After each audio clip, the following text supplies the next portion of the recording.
The dress they gave me was too tight, too short, too red. I hadn't worn red since my mother died, and somehow the color felt like betrayal. It clung to my skin like a lie. The heels trembled under me, not from their height, but from the weight of where I stood. My name had been replaced by a number, whispered through painted lips in a smoky corridor. I didn't speak. I couldn't. Girls lined up like broken dolls dressed in silk, some blank-eyed, some trembling, some pretending. I didn't know which one I was. The velvet curtain parted, and we stepped into the lion's den. Men lounged in low leather chairs. Glasses clinked. Cigar smoke curled like fingers through the air. Some watched us like prey. Others didn't even bother looking. But one, he didn't watch like the rest. He stared as if he'd seen something that disrupted him, something he hadn't expected. Me, tall, black suit, cold eyes, older, dangerous. His gaze didn't touch my body like the others. It sliced through me, slow, deliberate, like he was trying to see beneath the dress, beneath the skin, beneath the fear. I looked away. I shouldn't have looked at all. But I did. I always looked at the wrong moment. He rose without speaking, every movement quiet, unhurried, terrifying in its control. He spoke one name to the madam, mine, and I was taken. The corridor to the private rooms felt longer than the road to hell. When the door closed, it was just us. Silence pulsed between the walls. He didn't smile, didn't ask, didn't speak, just removed his coat with precision, folding it as if this were some civilized ritual. I stood, motionless near the bed, breathing through my nose to keep from shaking. His fingers went to the buttons of his shirt. 1, 2, 3. He wasn't rushing. He didn't need to. I watched his chest reveal itself inch by inch, not because I wanted to, but because I couldn't not. His body was honed, not like a model, but like a weapon. And he kept watching me, as if my stillness said more than words ever could. His belt clinked, my throat closed. Then he stopped. He tilted his head. "You're afraid," he said. His voice was smoke and silk. I tried to swallow. "No? You are." He stepped closer. "But not of me." I said nothing. His eyes narrowed. "What is it then?" I didn't know why I said it. Maybe because no one had ever asked before. Maybe because I needed him to stop. Maybe because something in him didn't feel like cruelty. I spoke barely above a breath. "No one's ever kissed me." The silence after that felt like a held breath. He was in front of me before I realized he'd moved. One hand touched my chin, gently, so gently I almost flinched from the contrast. His thumb brushed the corner of my mouth, and he looked at me as if the sentence had rewired his blood. "You're lying." I shook my head. "Not even once?" he murmured, as if the idea insulted him. "No." Then he kissed me. It wasn't soft. It wasn't sweet. It was instinct, like his body acted before he had a chance to think. His mouth crushed mine in a possessive, searing heat, a moment of sheer masculine need that scorched through me like lightning. But just when I thought I'd drown in it, he stopped, pulled back. His breath trembled near my lips. "Fuck," he whispered, not to me, but to himself. "No." He stepped away like I'd burned him, picked up his coat, sat in the armchair in the corner. I stayed standing, shaken, my lips still buzzed. "Lie down," he said. I didn't move. "Not for that," he added, eyes unreadable. "Sleep." I blinked. "Sleep?" He nodded once. "Just sleep. I'll be here." It made no sense. Nothing did. But I laid down, turned to the wall, curled into myself like a secret. The bed was soft, but foreign. My heart raced so loud I wondered if he could hear it. He stayed in the chair, all night, and when I woke at dawn, he was gone. Only a single red rose lay on the pillow beside me, and a card. 4 words, in a hand both elegant and terrifying. "I will be back." I shouldn't have kissed her. It was supposed to be a transaction. Simple, predictable, cold. I've seen hundreds of girls behind that red velvet curtain. Some begging, some broken, some pretending they weren't either. None of them ever looked at me the way she did. Like she didn't know whether to run or stay. Like I was a question she didn't want answered. And then she said it. "No one's ever kissed me." It struck something deep, primitive, inconvenient. A sentence spoken like a confession. Like a door cracked open in a house I didn't know existed inside me. My instincts betrayed me before I could shut it. Her lips were trembling, parted, untouched. And I touched. She tasted like silence and unshed tears, like something too pure to be That kiss should have ruined her, but it ruined me instead. I hadn't planned to stay, but I sat, all night, in a damn chair meant for show, not comfort. I watched her sleep with the kind of ache I hadn't felt since I was a boy in the dark, fists clenched under a foster home mattress, praying to a god I stopped believing in years ago. Her breath was uneven, even in sleep. Her fingers twitched against the sheet. She didn't trust peace, not even in dreams. And somehow, I wanted to give her exactly that. The next night, I returned. She blinked when I walked in, like she wasn't sure if I was real. I said nothing, just placed a small velvet box on the nightstand and sat. She looked at it but didn't open it, didn't ask. That made me want to give her more. Third night, she spoke first. "Why do you come here?"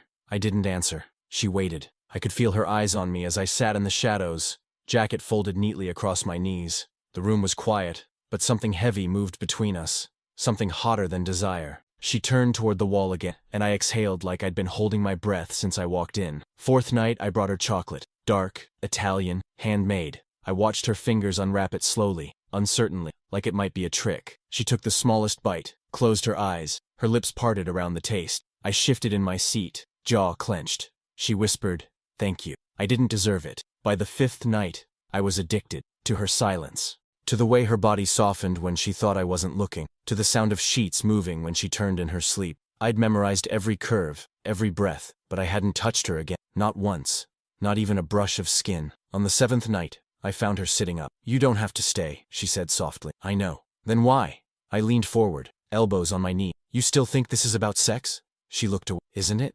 I didn't answer, because I didn't know anymore. Something in me needed her to exist, untouched, unclaimed. Some part of me, deep, wounded, starved, was learning to breathe through her. I could smell her fear, and her hope, and her confusion like they were written on her skin, and it undid me, quietly, completely. I left that night with the sound of her voice tangled in my chest. "She's not like the others." I told Enrica she was no longer available to any client, but she didn't like it. She wouldn't say no, not to me. But I saw the challenge in her eyes. She was calculating, and I knew then that keeping Alba here was a mistake. But taking her home? No, that was worse. She'd sleep in my bed and I wouldn't sleep at all. She'd brush past me in my hallway and I'd lose control. She'd look at me with those soft, wounded eyes and I'd forget what I was. Still, I returned, every night, watched her, left before dawn. The ninth night, she left something on the pillow before I arrived, a single page from a worn-out book. A line underlined in blue. He touched her not with his hands but with the gravity of his restraint. I stared at it for a long time, my hand clenched around the paper. That night, I didn't sit. I stood by the bed, close enough to feel her body, to see the flutter of her lashes as she pretended to sleep. My voice barely broke the dark. "You think I'm noble?" She didn't answer. "Don't romanticize a monster. I'm not here because I'm good. I'm here because I'm cursed." Still, I stood there, and she didn't move. When I finally left, I placed the note back on her pillow with one word scribbled beneath her quote. "Wrong." I don't know if she read it, but I know I'll be back tomorrow. I started pretending to sleep before he arrived, not because I wanted to fool him, but because I didn't trust myself not to speak. The air shifted every time he walked in, like my skin recognized him before my eyes did. Even when my back was turned, I felt the change, the soft click of the door, the quiet breath he took, the tension that coiled in the dark, thick enough to drink. And I, fool that I am, began to crave it. He never spoke first, never touched me again. But each night, something changed. Subtle things, the scent he carried, leather, danger, expensive silence. The pause before he sat, the way I could hear his pulse in the stillness. He was always there, watching, like I was a story he couldn't stop rereading. And I hated how much I wanted to be the favorite chapter. The gifts were small but precise.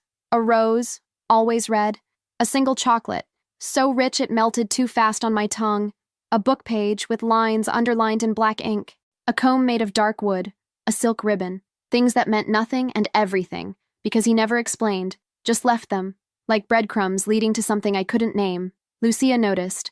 She leaned close one morning, her voice soft and unafraid. "He's different with you." I said nothing. She smiled, not cruel, but tired. "Don't mistake fascination for salvation, Bella. Men like him don't save. They consume." I looked away, but the words stayed, wrapped around my ribs like wire. Because deep down, I knew he wasn't trying to rescue me. He was circling me, slowly, methodically. Not a knight, a wolf. Still, I waited. Each night, I lay down earlier. Each morning, I woke with my hand curled around whatever he'd left behind. I stopped pretending I didn't read the notes. I started writing answers I never gave him. I spoke to the darkness after he left, whispered things I couldn't say to his face. One night, I left a note beneath the pillow. "Why do you watch me sleep?" He didn't answer the next night, or the one after. But on the third, he walked in and didn't sit. I heard his footsteps stop by the bed, The silence between us stretched like a held breath. My body tensed, alert beneath the blanket. Then his voice came, low, rough, like it had been locked in his chest for years. "Because when you sleep," he said, "you're the only thing in my life that doesn't flinch." I didn't move. He added quieter, "You're the only thing that feels still." I rolled onto my back slowly. My breath shook. He was a shadow above me, one hand resting on the back of the chair he usually occupied. I couldn't see his eyes, but I felt them. "You scare me," I whispered. He exhaled through his nose. "Good. Why?" My voice cracked, not from fear, but from wanting too much. Because scared things don't lie. They don't pretend. I sat up. The sheet slid down my shoulders, bearing the thin straps of my nightdress. His gaze didn't drop, not once. That alone made my heart race harder. "Are you pretending?" I asked. His silence wasn't silence. It was heat. It was gravity. "I don't know what I'm doing anymore," he admitted, "but I keep coming back. That has to mean something." I stared at him, at the man every whisper in this place feared, and for a moment I wanted to touch him, not to seduce, not to tempt, just to see if he'd melt or shatter. He stepped back before I could move, sat down, said nothing more. So I lay down again, slower this time. Let my body stretch across the bed like a question he wasn't ready to answer. He stayed until dawn. When I woke, he was gone. But on the pillow, instead of a rose, there was a ribbon, black silk, wrapped around a silver key. The key was not a gift. It was a line in the sand, a shift in gravity. I'd thought I could orbit her without falling, that watching her sleep would keep me contained. But each night, her silence grew louder. Each breath, a dare. She'd lie there like a question, curved, warm, unresolved, and I sat in the dark pretending I didn't want to answer it. Now she had the key. She could open something, or close it. I didn't know which terrified me. Enrica noticed. Of course she did. Nothing happened in that house without her knowing. She cornered me in the corridor after I left Alba's room, her perfume sweet and poisonous. "You've created expectation," she purred. "That girl thinks she's special." She is. I didn't mean to say it. The words just surfaced, and I watched her eyes change, like a deal slipping through her fingers. "She's still property, not anymore." I stepped in, slow, deliberate. "She belongs to me." The silence that followed wasn't obedience. It was calculation. She would try something. I saw it settle in her eyes like fog, and I knew, if I didn't move soon, I'd lose Alba to the same rot that devoured this place. That night, I didn't sit. I stood at the edge of her bed and waited. Her eyes opened the second I spoke. "Get dressed," she blinked. "Why?" "Because I said so." She didn't move. I could see the thoughts turning behind her stillness. Then she pushed back the covers with grace that didn't belong to someone raised on fear. She dressed with her back to me, every motion careful, silent. When she turned, something shimmered in her expression. Not trust, not yet, but curiosity shaped like defiance. I led her through the back halls, where the cameras didn't reach. She clutched the ribbon and key in one hand like a tether. The moment we stepped outside, the night wrapped around us like a second skin. Cold, clean air, space, freedom in the shape of shadows. She looked at me. "Where are we going?" I didn't answer. "Not yet." The car was waiting, engine purring. I opened the door for her. She paused, just for a second, and I felt it, that tremor of choice. She could run, scream, refuse, but she didn't. She slid inside, spine straight, head high. In the dark, I watched her reflection in the window more than the road. Her profile was unreadable, beautiful, dangerous. I didn't touch her, not once, but the distance between us burned like a wire stretched tight. Finally, she spoke. "If this is about control, it's not working." I smiled, slow, dark. "Who says I'm the one in control?" She turned to me, brows drawn. "Then what is this?" "This," I said, "is me losing." We arrived at the house on the cliff just before sunrise. The sea below roared like it was angry we had come. She stepped out and stared at the place in silence. The wind pulled at her hair, and I wanted to touch it, just once, but I didn't. Inside, she wandered, bare feet on stone floors, fingers grazing the edge of furniture. She didn't ask questions, just absorb. In the kitchen, I poured 2 glasses of wine. "It's not poisoned," I said when she hesitated. "That's not what I'm afraid of." "Then what are you afraid of?" She held my eyes as she took the glass. "That you don't know what you—" I laughed softly, the sound more bitter than— "Oh, I know exactly." "Then why haven't you taken it?" Her voice was too soft to be defiant. It was worse. It was true. I stepped closer. She didn't flinch. "I haven't taken it," I said, "because I'd rather you give it." We stood in silence, the kind that wasn't empty, but full of heat, of questions, of threads pulling tight. She reached out and touched my chest, just 2 fingers. 1 heartbeat. "You terrify me," she whispered. "I know. I don't hate it. I closed my eyes. God help me, I didn't hate it either. The house breathed differently than the brothel. Here, silence wasn't threat. It was invitation. The windows were wide, the walls pale, the furniture deliberate and cold. But there was no lock on the bedroom door, no eyes behind the mirror, no chains disguised as velvet, only air, and the sound of my own heartbeat, loud and aching in my chest. I stood barefoot in the center of the room and watched the sea through the glass. It moved like him, restless, beautiful, dangerous. I didn't know what game we were playing anymore. I only knew that the rules were changing, and I was starting to want to break them all. He watched me from the hallway. He didn't try to hide it. I could feel his gaze sliding over my skin like silk. It wasn't hunger. Not exactly. It was study, reverence, like he was trying to memorize the shape of something he never meant to keep. I turned to face him. You brought me here. Alone. No guards. No locks. Why? He stepped inside, slow, quiet. The air shifted with him, like the room held its breath. Because I trust you more than I trust myself. I tilted my head. That sounds like a terrible idea. His smile was small, real. It almost hurt to see it. It probably is. I took a step toward him. He didn't move. You say I scare you, I whispered. He nodded once. Then why do you keep coming closer? He didn't answer right away. When he did, his voice was low enough to touch. Because you're the only thing I can't control. The words slid under my skin like heat. I felt them bloom, slow and wild, where my fear used to live. I closed the space between us, just enough to feel the tension pull taut between our mouths. You kissed me once. His breath hitched. You started to undress me, and then you stopped. I remember. I haven't forgotten. I know. My hand reached for his chest, fingertips grazing the edge of his shirt. The fabric was smooth, but the heat beneath it was volcanic. He didn't stop me. He didn't lean in. He just stood there, coiled, waiting, burning. I'm not asking for more, I said. His eyes darkened. Aren't you? I smiled, just a little. No, I'm daring you not to want it. His jaw clenched, beautifully, like he was swallowing fire. And then his hand came up, slow, shaking just enough to make me dizzy. He didn't touch me. He hovered, palm near my cheek, fingers near my jaw, the ghost of contact more intimate than anything I'd ever felt. Don't play with me, Alba. I'm not. You don't know what I'll do. I think I do. He closed his eyes, like my voice hurt. Then he turned and walked out. I stood there alone, with my heart beating like it belonged to someone else, and the ocean raging behind the glass like it understood everything I hadn't said. I didn't sleep, not because I was afraid, but because I wanted morning to come. Because for the first time in weeks, I wasn't waiting for him to enter my room. I was wondering what would happen if I entered his. I heard her steps before she reached the door. Barefoot, careful, not afraid, deliberate, the kind of quiet that doesn't mean hesitation, but purpose.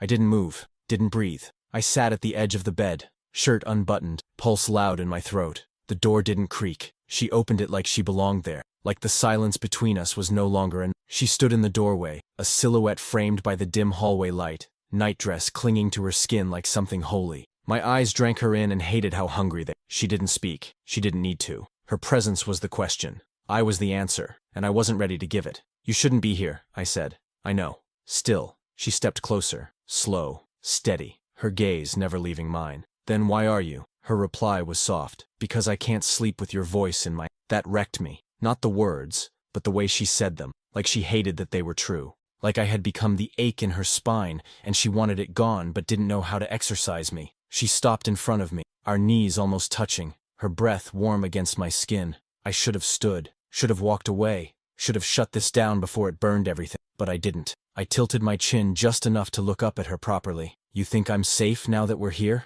That being alone makes me softer? No, she whispered. I think being alone makes you honest. I swallowed hard. My hand twitched beside me, wanting to reach for her waist, for the heat of her, for something to ground me in this madness, but I didn't. I just watched as she bent slightly, her fingers grazing my temple, brushing back a lock of hair. The contact was so small it should have meant nothing, but it shattered me. You're making this worse. She smiled, barely. I know. Her thumb traced the line of my jaw. I closed my eyes, just for a second, to survive her touch. She smelled like sleep and heat and something clean, something untouched. I want to be close to you, she said. You are. Not like that. I opened my eyes, met hers, that soft, defiant fire, the one that never backed down. You don't know what you're asking for. Then tell me. My restraint was bleeding, fast. I rose to my feet slowly, let the distance evaporate. Her head tilted back to keep our eyes locked. I was taller, stronger, more dangerous than anything she'd ever, and she didn't. You think you want me, Alba? I said, voice low, dark. But I'm not a man who gives love gently. I take, I drown. Maybe I want to drown. Her words hit like a match to gasoline. I exhaled through her nose. Close. So close. My hand lifted, hovered near her cheek, then dropped again. You're playing a game you don't understand. Then teach me. I stepped back like it physically hurt. Because if I stayed, I would have pulled her into me, pressed her against the wall, kissed her until the world bent around us, but not yet. She watched me, something sharp and aching in her stare. Then, with slow grace, she turned and walked back to her room. Each step she took was a vow I didn't know how to survive, and I stood there alone, in the dark, with the ghost of her fingers on my skin, and the knowledge that soon, I would stop saying no. I didn't go back to my room to sleep. I went back to remember how to breathe without his nearness, to lie in a bed he hadn't touched, and try not to imagine how it would feel if he did. The walls of that house were too clean, too quiet, too heavy with the echo of things not said. My skin was flushed, but not from shame. It was anticipation, the kind that coils low and tight and waits for a touch that never comes. He hadn't kissed me. He hadn't even laid a hand on me. And yet, my body felt ruined by him. I stared at the ceiling, then the door, then the space where he'd stood. Every line of his face was burned behind my eyelids, the way his voice dropped when he warned me, the way his breath slowed as I touched him. The restraint. God, the restraint. It was more intimate than anything I'd ever known. He could have taken. He didn't. He looked at me like I was the edge of something he wasn't sure he'd survive falling from. And still, he stayed. I rolled to my side, pressing my thighs together like that could calm the pulse between them. It didn't. Nothing could. I wanted his hands, his mouth, his words. But more than that, I wanted to undo him, to crack the stone he wore like armor and feel the man bleeding underneath. The next morning came slow, gray, quiet. I rose before the sun and found the kitchen empty. The house hushed like it was holding its breath again. I made coffee just to hear something boil. My fingers trembled as I held the mug. Not from fear, from memory. When he entered, I didn't turn. I heard the soft scrape of his shoes against the floor, the way he paused in the doorway, watching me, always watching. You slept? He asked. Barely. A pause. Then, me neither. I turned slowly. His shirt was unbuttoned at the throat. The sleeves rolled to his forearms, veins exposed like tension made visible. His eyes were darker than night, but not cruel, just tired of holding back. I've never done this, I said, voice fragile but sure. He stepped closer. This? Wanted someone like this. Needed to be near them even when they're trying not to touch me. He blinked slowly. You think I'm trying not to? You are. His jaw clenched. You make it impossible. Then stop resisting. He stared at me, not with lust, with something rawer, older, as if I'd said the one thing he didn't know how to fight. I want to protect you, he murmured. Then stop protecting me from you. He moved before I could think. 1 step, 2, and then he was in front of me, close enough to feel the heat of his chest, close enough to see every crack in his mask. He lifted a hand, brushed a strand of hair behind my ear, and let his knuckles linger against my cheek. I'm not gentle, Alba. I'm not asking for gentle. I don't make love. I take. My breath hitched. Then take. His eyes burned, his mouth parted, but he didn't close the distance. Not yet. He stepped back instead. Barely. Enough to hurt. Not here, he said. Not like this. Not when I want you more than I trust myself to stop. He turned and left the kitchen, the echo of his steps a brand down my spine, and I stood there alone, heart racing, skin burning, knowing I'd broken something in him and praying he'd never fix it. I didn't leave the house that. I couldn't. Every time I stepped into another room, I saw her. Not physically, mentally, visually. Tactile ghosts of her presence burned into the furniture, the walls, the air. She'd left fingerprints on my control, smudged all over my discipline. The kitchen still smelled like her skin, and the faint echo of her voice lived on the edge of every silence.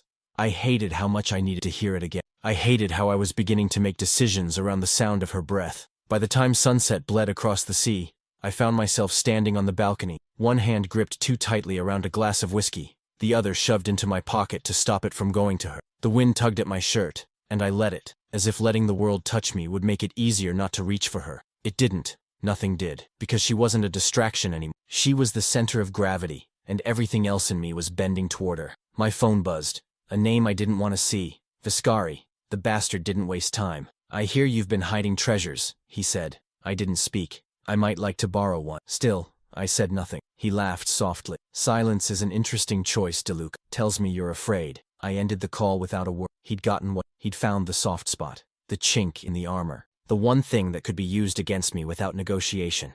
Alba. I went back inside, storm pacing under my skin. I didn't call security, didn't brief Dario. I needed time to think, and the only place my head could even try to clear was near her. I found her curled up on the library couch, reading some worn paperback, the curve of her legs tucked beneath her, oblivious to the fact that war was already on its way. She looked up as I entered, eyes wide, lips parted slightly. That subtle vulnerability that always made me feel like I was failing even when I hadn't touched her yet. You okay? She asked. No. She didn't flinch. Talk to me. I crossed the room, sat across from her, too far away to be safe, too close to lie. Someone wants to hurt you. She blinked once, then again. Her fingers closed over the edge of the book, holding tight to a world that wasn't breaking. Why? Because you matter to me. The air stilled. Even the sea outside seemed to hush. She tilted her head. And that makes me a weakness? No, I said. It makes you a target. I'm not afraid. You should be. I was once, she said softly. Not anymore. Not of you. Not of them. I stared at her, at the calm behind her eyes. She was braver than I ever expected. Braver than I'd been when I was thrown into this world. I can't protect you if I'm constantly trying not to touch you, I said. Then stop trying. You don't understand. Her gaze was unwavering. No, Massimo, you don't. She stood, walked toward me, each step deliberate, barefoot, graceful, like a promise being made one toe at a time. When she reached me, she didn't sit. She leaned forward, placed her hands on my knees, and lowered herself until her face was level with mine. I'm not afraid of being you, she whispered. I'm afraid you'll never let yourself be. Her lips hovered near mine, so close I could taste the air she exhaled. My hands were fists at my sides. My control stretched so tight it could snap with a sigh. You think I'm afraid of you? I asked. No, she breathed. I think you're afraid of how much you already belong to me. And in that moment, she wasn't wrong. I'd never seen him that still, not even in sleep. His body held a kind of violence that didn't need movement to be dangerous. It was all in the way he watched me, like I was a line he wanted to cross but had sworn not to. And I knew, with the clarity of a knife pressed to the throat, that if I leaned in 1 inch closer, he would shatter his own rules. I didn't. I stayed there, suspended in the gravity between us, heart pounding so hard I thought he'd hear it echo off the walls. My hands were on his knees, my lips near his, but I didn't take what I wanted. I waited for him to give it, because if I was going to fall, I needed to know it wasn't just me collapsing. He whispered, "You don't know what you're asking for." "I'm not asking," I said. "I'm inviting." His breath trembled, not loud but deep, drawn like it hurt to hold it in. His hands were still fists, knuckles white with the effort it took not to touch me. His gaze dropped to my mouth, and for a moment I thought the air itself would crack open and pull us into something we'd never escape. But then he exhaled, slow, shaking, and leaned his forehead against mine instead. "I want to deserve you," he murmured, "and I don't." I closed my eyes. The words gutted me, not because they were cruel, but because they were honest, brutally, achingly honest. And he never lied. Not to me, not even to protect himself. "You already do," I whispered. "I don't know how to be gentle." "Then don't be." His fingers twitched against his thighs. He pulled back, just enough to look into my eyes, his expression cracked open, raw and unreadable. "I could ruin you. You wouldn't." His mouth barely moved. "I might." I smiled, slow and aching. "Then do it gently." He let out a sound, not quite a laugh, not quite a groan, something darker, lower, like control bleeding into hunger. He stood so fast I lost contact with him, and the loss burned. He walked to the window, stared out at the sea like it had answers. I stayed kneeling by the chair, watching his back, the tense line of his shoulders, the way his hand rose to the back of his neck as if pain gathered there. "Massimo," I said. He didn't turn. "You're not the only one terrified." His head lowered slightly. "Then why do you keep coming closer?" "Because I've lived my whole life behind locked doors, and for once, I want to be the one who opens them." He turned then, and his eyes, they weren't soft, they were fire. Slowly, he walked back to me, stopping just a breath away. He extended a hand. I took it. He helped me rise, fingers curling around mine like a secret being claimed. He didn't kiss me. He didn't pull me to him. He just held my hand like it mattered, like I mattered. Then he whispered, "Tomorrow I'll show you who I am, all of it." And somehow, I knew that whatever came next, whatever storm was waiting, I wouldn't face it alone. The promise I made wasn't poetic. It wasn't sweet. It was a sentence made of steel, and I felt every word rattle through my bones as I prepared to keep it. Tomorrow, I'll show you who I am. I said it like a warning, but I meant it like a vow. Because the version of me she'd met, the man who watched her sleep, who kissed her once and never touched her again, that wasn't the whole of me. That was a shadow I'd sculpted just for her. But the truth was sharp, soaked in blood, and carved with the names of men I'd buried. She needed to see it, all of it, before I could belong to her. I woke before the sun, already dressed in black. I moved through the house like a storm held just beneath the skin, silent but brimming. She was still sleeping when I entered her room, face soft, hand curled near her mouth like she was dreaming of safety. I stood at the foot of her bed and watched her for 1 minute, 2. Then I spoke. "Wake up." Her eyes opened slow, unfocused at first, then sharpened the moment they found me. "What is it?" "Get dressed." She sat up, blinked once. "Now?" I nodded. She didn't argue. She never did when it mattered. She dressed in silence, quick and precise, and when she turned to face me, I saw it again. That flicker of fear buried beneath her steady gaze. But she followed me without hesitation. That did something dangerous to my chest. We drove without speaking. The road curled along the edge of the cliffs, the ocean below a vast, restless mirror of everything I refused to say out loud. I kept one hand on the wheel, the other clenched on my thigh. I didn't touch her, not once, because today wasn't about tenderness, it was about truth. We arrived at the old estate where blood still lived in the floorboards. Dario was waiting. He stiffened when he saw her step out of the car behind me. "You brought her? She needs to see." He didn't question it. Not because he agreed, but because he knew I didn't give room for disagreement. Inside, the air was colder, older. This was where my father taught me to be silent, where I learned what power costs when it comes in bloodlines and bullet casings. The walls still echoed with orders barked in Italian and the screams of the men who defied them. She stayed close, but didn't touch me. Her eyes moved over every shadow, every closed door, every crack in the stone. I knew she felt it, the weight of what had been done here, what I had done here. In the inner chamber I opened a drawer. She stepped forward as I held out the file. "What is it?" "My ledger." She took it, careful fingers grazing mine, and opened the first page. Names, dates. Some crossed out, some not. "These are every man I've killed, every man I've paid to disappear, every debt I've collected in blood." She looked up at me and didn't look. "Why show me this?" "Because you keep asking who I am." She closed the book slowly, set it down. "No," she said. "You think this is who you are. But I've seen you, Massimo. The man who doesn't sleep. The man who leaves roses without expecting anything in return. The man who watches instead of taking. That's the man who scares me. Why? Because he's real, and he doesn't know it." The words sliced through the air, soft as silk and just as merciless. I stared at her, not breathing, not blinking. Then she stepped forward, touched my chest with the flat of her palm. "You can keep your ghosts. I'm not asking you to be clean." I caught her wrist, not hard, just enough to feel her pulse under my skin. "What are you asking for?" She looked up at me. "Let me stay." I swallowed, once, hard, and nodded, because I'd shown her the darkest corners and she hadn't turned away. I didn't know what I expected to feel after seeing the list. Maybe horror, maybe doubt. But standing there, in that room soaked with memory and silence, all I felt was a strange kind of stillness, like finally being shown the monster and realizing it wasn't hiding under the bed. It had been holding my hand all along, and I hadn't let go. I hadn't flinched, because the monster didn't lie. He didn't pretend to be soft. He offered me the blade and the wound and asked me to choose. And I did. He stood across from me, every line of his body carved in tension, like my acceptance was somehow more dangerous than my fear. But I wasn't afraid of him. Not anymore. I was afraid of how much I'd stopped needing protection from the dark, and started craving the warmth inside it. When he caught my wrist, it wasn't to hold me back. It was to feel the proof of me, my pulse beneath his thumb, my skin not recoiling. His touch was grounding, and I think he needed that more than he'd ever admit. I stepped closer. "You showed me who you are," I said softly, deliberately. "Now let me show you who I am." His eyes flickered. "You already have." "No," I breathed. "You've seen me afraid. You've seen me quiet, but you haven't seen me choose." He watched me like I was something fragile and on fire, like touching me might save him or destroy me, or both. But he didn't stop me when I lifted his hand from my wrist and placed it against my heart. "Do you feel that?" He nodded. "That's yours now. Not because you took it, but because I gave it." His throat worked around a breath he didn't release. His fingers curled slightly, not pressing, just holding, like my heartbeat was something he needed to memorize to survive. You're not what I expected, he said. I don't want to be. He smiled, barely, a crack in marble. What do you want, Alba?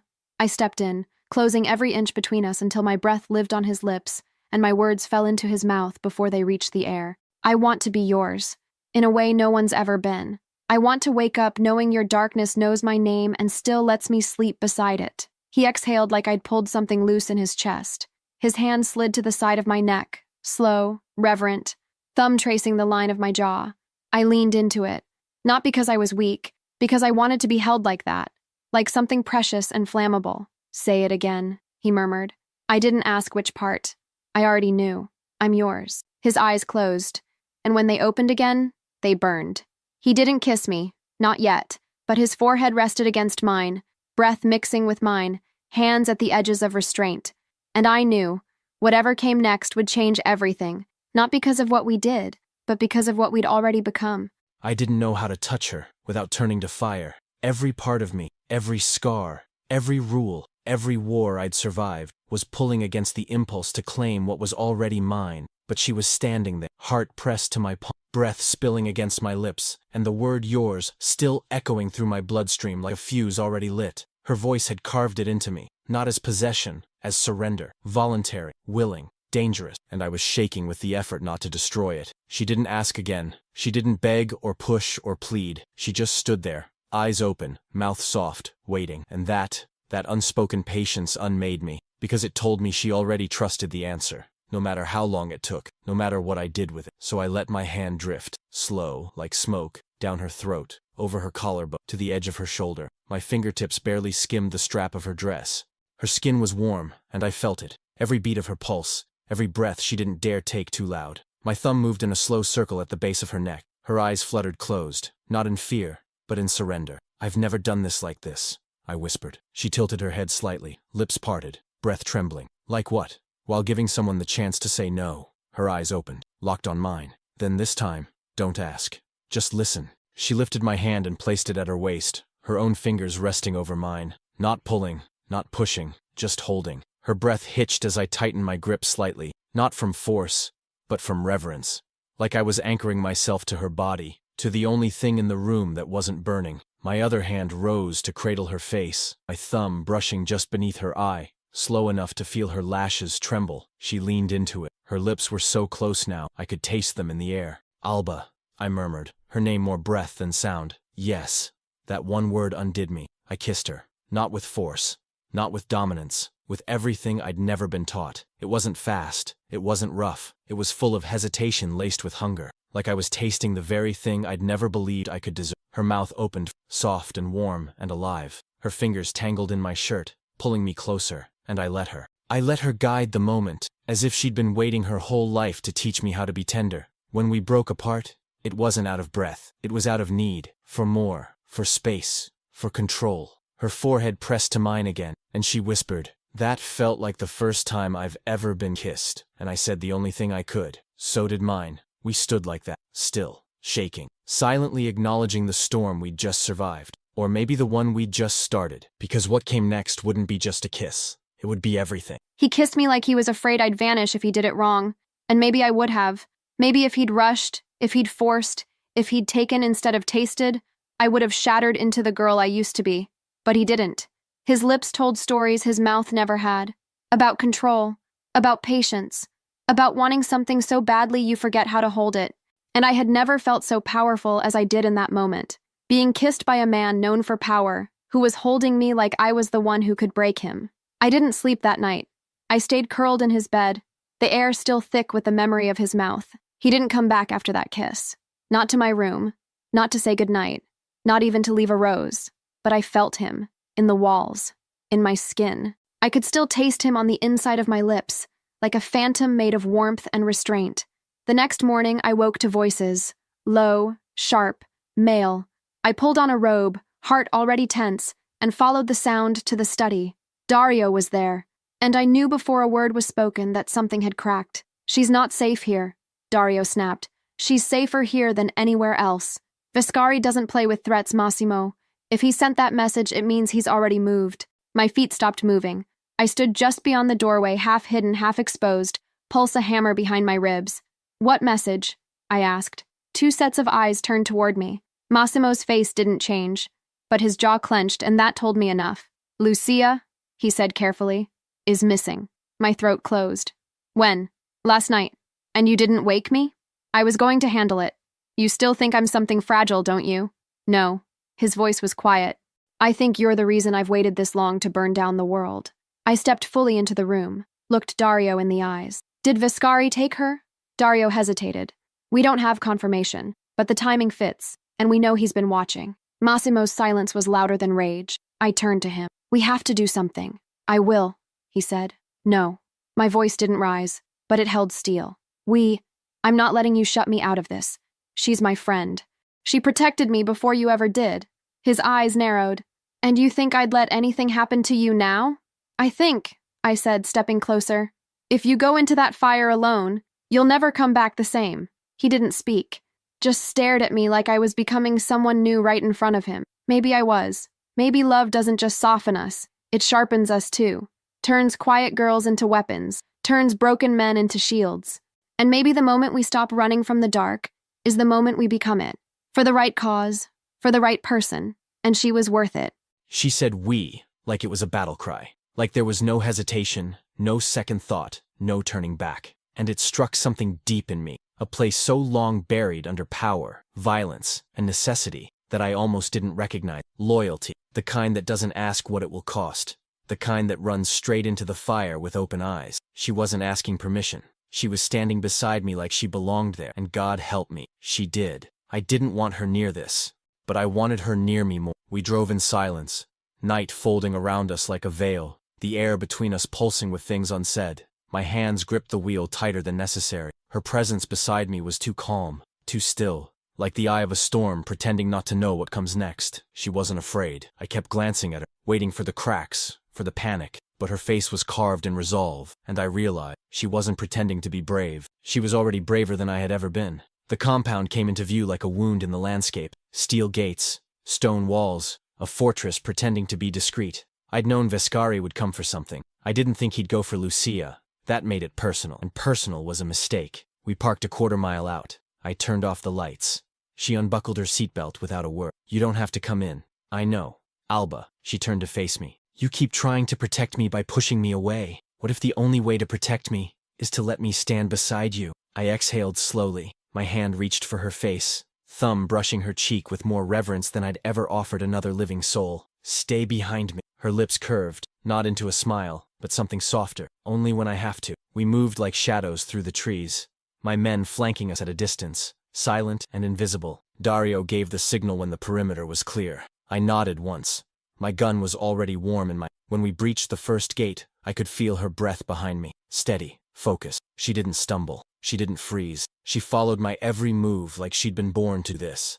And it wrecked me, because I hadn't trained her for this. I hadn't wanted her anywhere near this part of me, but she belonged here. Not because she was like me, because she was the reason I could be more. Inside, it was worse than I expected. Lucia was chained, silent, bleeding, and Viscari was smiling. "Massimo," he said smoothly, spreading his arms like we were old friends. "Didn't expect you to bring your little dove."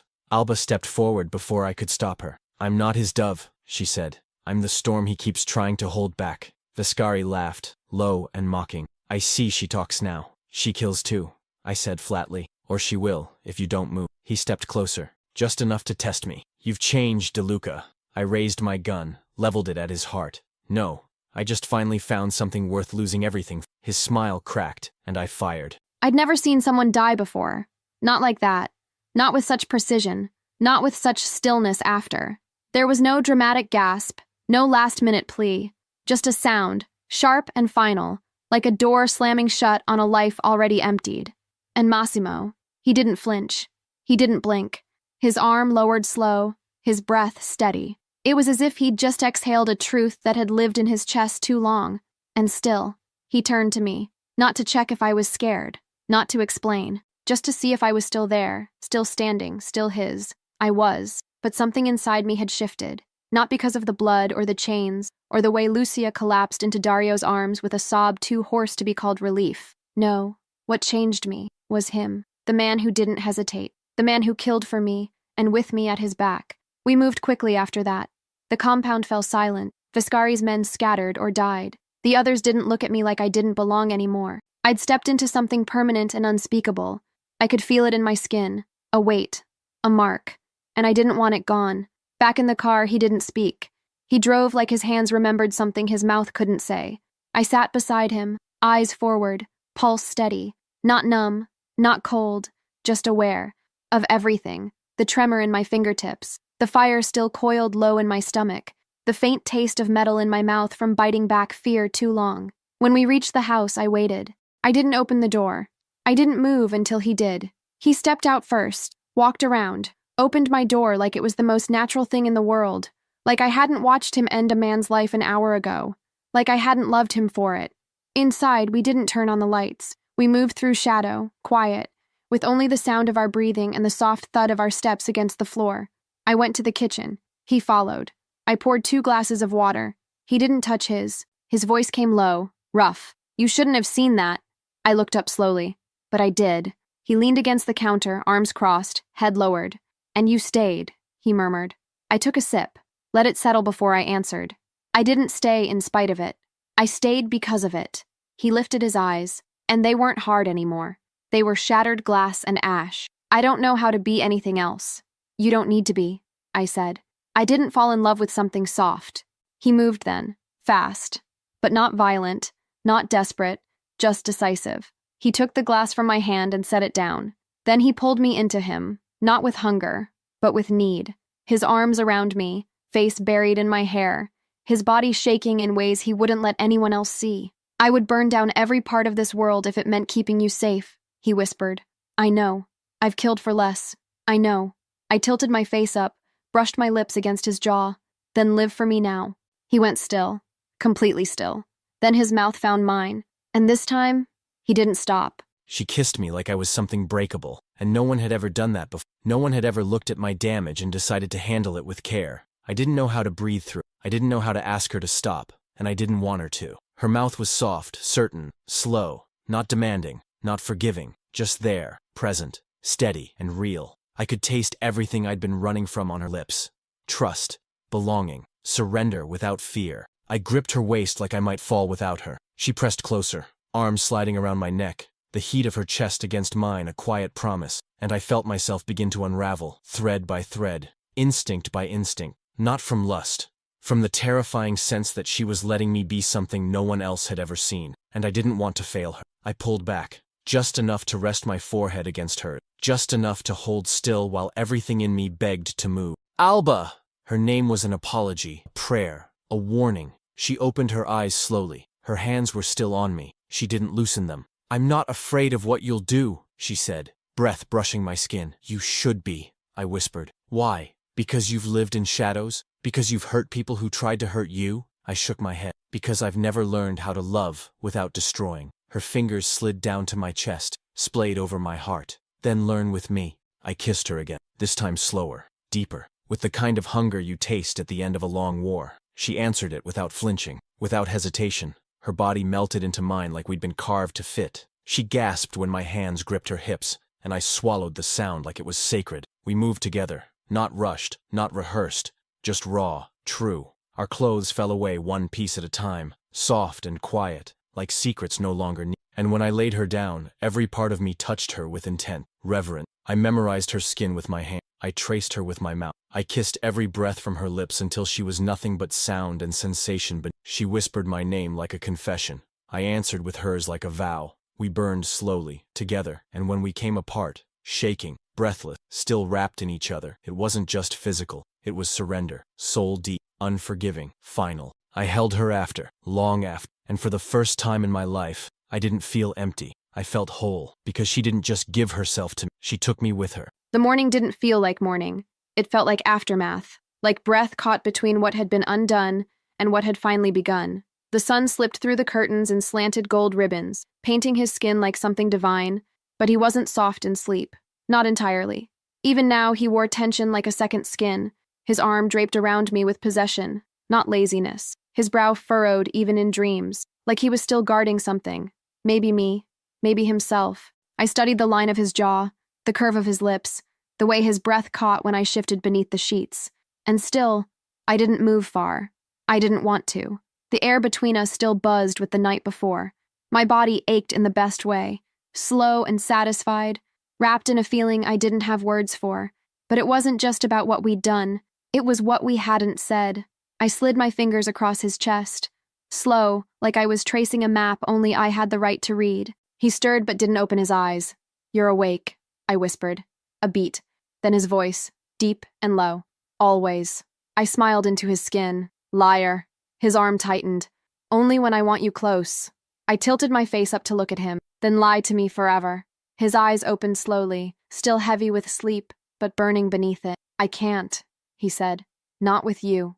You undid that part of me." I touched his face. "Then tell me the truth." He exhaled through his nose, gaze searching. "The truth is, I don't know how to live without this anymore.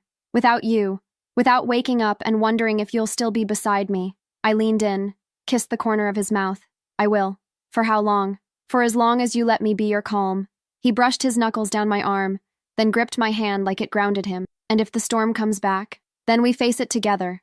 His eyes darkened with something that looked like fear, but settled into awe. He rolled onto his side, facing me fully, fingers trailing down my waist, over my hip, memorizing every inch like a prayer he was afraid to forget. "Promise me something," he said. "Anything. If I lose control, if I become the man I was before you, don't run." I looked at him, not blinking. "You're still that man." He flinched slightly. I smiled. "And I still love you." His breath stilled, completely, and then he kissed me, not with heat this time, but with something that tasted like permanence. And I knew. We hadn't just survived each other. We were becoming the very thing neither of us thought we deserved. She said she loved the version of me that still scared her, and I believed her. But that didn't mean I knew what to do with that kind of love. I'd spent years building walls sharp enough to draw blood if anyone got too close, but she didn't flinch when they cut her. She just leaned closer, and now she was beside me, her skin still warm from sleep, her voice still lingering in the space where nightmares used to live, and all I could think was how much more of me she deserved to have. I rose before she did, letting the sheets slip from my body, stepping into the hush of the morning like it was sacred. The windows spilled pale light across the floor, soft and diffused, touching everything she'd made real in my world. I moved through it quietly, not because I feared waking her, but because I wasn't ready to stop watching her sleep. Her hair was a halo of shadow on the pillow, her lips parted slightly, one hand curled near her cheek, and I stood there, breathing through the ache of wanting her. Still, always. When she stirred, I didn't move. She stretched slow, the way only a woman does when she feels safe, her body arching against the mattress like she knew I was watching. She blinked, found me, and didn't look, just smiled, sleepy, soft, stunning. "You look like sin," she said, voice still dusted. I walked to the edge of the bed and leaned down, brushing my fingers along her jaw, then lower, until they rested at the dip of her throat where her pulse lived wild and steady beneath the skin. "I've never wanted redemption," I murmured. "Only you." She rose onto her elbows, the sheet falling to her waist, bare skin kissed by light, her gaze suddenly sharper. "Then take me again," she whispered. "But this time, don't hold anything back." There was no air after that. I bent down and caught her mouth with mine, and this time, there was no restraint, no line I wouldn't cross. I kissed her like I'd waited a lifetime to be ruined by her. My hands found her hips, pulling her beneath me as she gasped into my mouth. She didn't resist. She wrapped her legs around me, fingers threading into my hair, tugging just enough to make me growl low against her throat. I moved slowly at first, savoring every sound she made, every arch of her back, every desperate whisper of my name. She wasn't just giving herself to me, she was claiming me back, marking me with her mouth, her nails, her need. I worshipped her body with mine, not like I owned it, like I belonged to it. She trembled when I whispered things in her ear I'd never said aloud, not because they were filthy, but because they were true. Words like forever, mine, only, always. She pulled me closer, her voice breaking against my skin, breathless and ragged. "I love what you do to me." I kissed her harder, deeper. "No, Alba, you love what you do to me." And I let go, of control, of fear, of every part of myself I thought I had to keep buried. I let her see me come undone, for her, only her. And when it was over, when we were still tangled in sheets and sweat and silence, her fingers traced circles on my chest, and I realized she hadn't just broken through my armor, she'd made a home inside it. He made love like he didn't know the word for it, like his body had only learned war, and I was the first piece he'd ever been allowed to touch. And I let him. I pulled him into me over and over again until there was no space left between who he had been and who I'd become in his hands. He didn't just ruin me. He made me feel invincible. But peace doesn't last in a world like his, like ours. It came that afternoon. A message. No voice, just a box, left outside the gates with a single black ribbon and the scent of gasoline. Massimo opened it. He didn't flinch. I did, because inside wasn't a threat. It was a warning, a photograph of me, sleeping, in our bed, taken from inside the room. He stared at it for a long time, the paper crumpling in his hand from the pressure of his grip, eyes narrowing to something more dangerous than rage. Control. Lethal, silent control. The kind of silence that spoke fluently in bullets and disappearances. They got close, I whispered.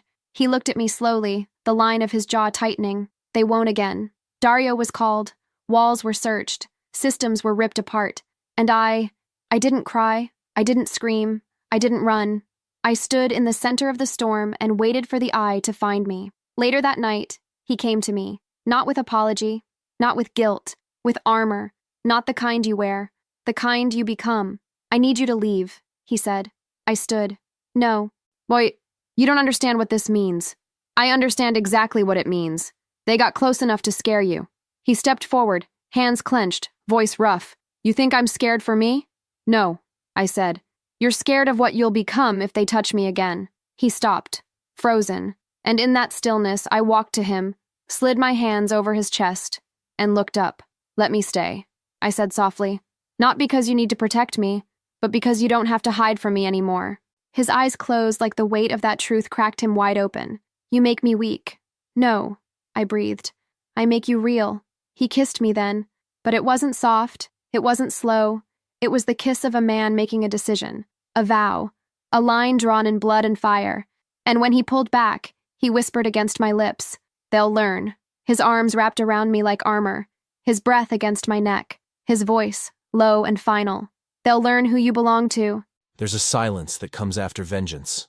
Not peace, not relief, just quiet, heavy and sharp, like the moment just before thunder. That's what it felt like the night I made my world answer for the breath they dared take beside hers. I didn't make speeches. I didn't send warnings.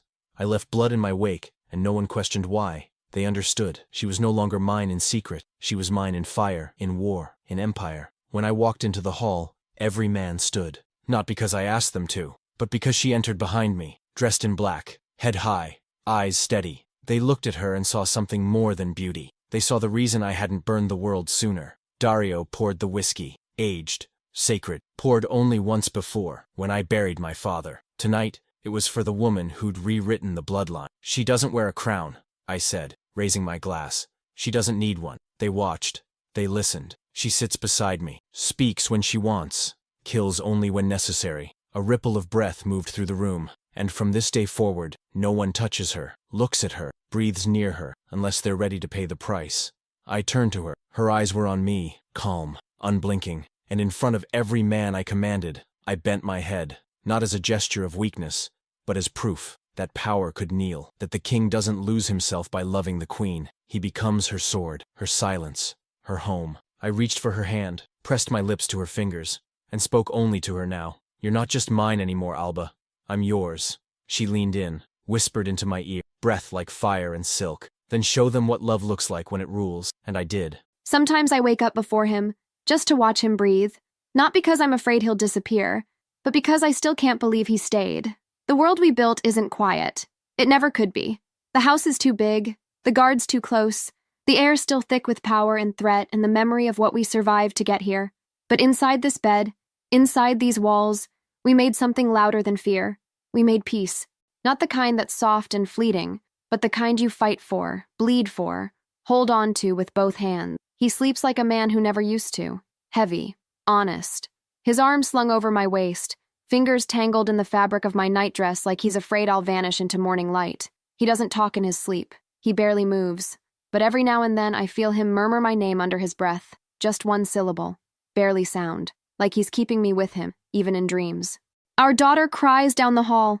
Soft, indignant, unimpressed by power or bloodlines or legacy. I move to rise, but he's already shifting, already awake. He presses a kiss to my shoulder without a word and disappears into the dark, barefoot and shirtless, all muscle and shadow and quiet devotion. I hear her tiny whimper fade into his voice, low and gravelly, the same one he once used to command men into silence. Now it soothes lullabies. I lie back and stare at the ceiling, one hand over my stomach where another heartbeat grows. A secret, still, But not for long. This is the life no one expected us to have. This is the version of him they don't see. The man who wipes spit up from his chest without flinching. The one who reads bedtime stories like gospel. The one who kisses me like the war isn't over. Like the world is still trying to steal me from his hands. And maybe it is. But I'm not going anywhere. I used to wonder what it would feel like to be loved without violence, without fear. But I've learned that real love doesn't need to be tame. It just needs to be true. He still rules cities, still makes enemies tremble, still walks into a room like he owns every shadow. But when he comes home, he kisses my ring finger. He carries our daughter to bed. He whispers my name like a prayer he never thought he'd earn. And when he looks at me, God, he still kneels. There are things I've done that will never leave. Some names I don't remember, some I can't forget. I've bled for power, killed for, watched the world burn from the inside out and called it justice. And for a long time, I thought that was all I was meant for. Control, violence, silence. I didn't believe in softness. I didn't believe in softness surviving me. Then she whispered my name like it was a promise and not a curse. Now, I live in two worlds. In one, I'm still feared, still followed, still the shadow that men check the corners of their rooms for. I haven't grown softer. I haven't stepped down. I haven't forgotten who I am. But I've learned who I belong to. In the other world, hers, I am a man, not a weapon, not a myth, just hers. I come home every night and kiss the top of my daughter's head like it's a ritual. I brush her hair back, carry her to bed, and feel my heart break every time she smiles in her sleep. She looks like her mother. That terrifies me more than any enemy ever has. Because I know exactly how dangerous a girl like that becomes when she learns she's worthy of everything. There's another heartbeat now, growing inside the woman I can't look at without wanting to kneel. She hasn't told me yet, but I know. I know because I see it in the way she holds her stomach when she thinks I'm not looking. The way she glows. Not like fire, but like dusk. Steady, endless, real. She changed me, not by trying to fix me. By seeing what no one else dared look at, and staying anyway. I still run an empire. Still sign orders that shape cities. Still sit at the head of a table where one wrong move ends lives. But I do it knowing who I come home to. Knowing what matters. Knowing there is one woman in this world who has seen every dark corner of my soul and never once looked away. I watch her now from the doorway, our daughter asleep on her chest, her fingers brushing through soft curls with a rhythm that could calm wars. She looks up and catches me watching. She smiles, and I know, in the marrow of who I am, that I was never the king. She is, and I am the blade at her forever. Thank you for staying until the Your presence here means more than in a world that often forgets how to feel. The fact that you listened, breathed through every word, let it touch you, changes everything. If this story moved something inside you, even in silence, let it echo. A like, a comment, yes, even a simple, I'm here, tells the world this love was worth sharing. It tells me not to stop, that this kind of storytelling still matters, that softness still has a place. If you haven't subscribed yet, it's free. And it means you'll be the first to hear the next story whispered into the dark. And if your heart feels generous, share this moment. Send it to someone who needs to remember that love still exists, even in the shadows. Let's flood this world, so full of noise and ache, with something quieter, something truer, something that feels like home. Thank you for being here, and may you always feel welcome in every world.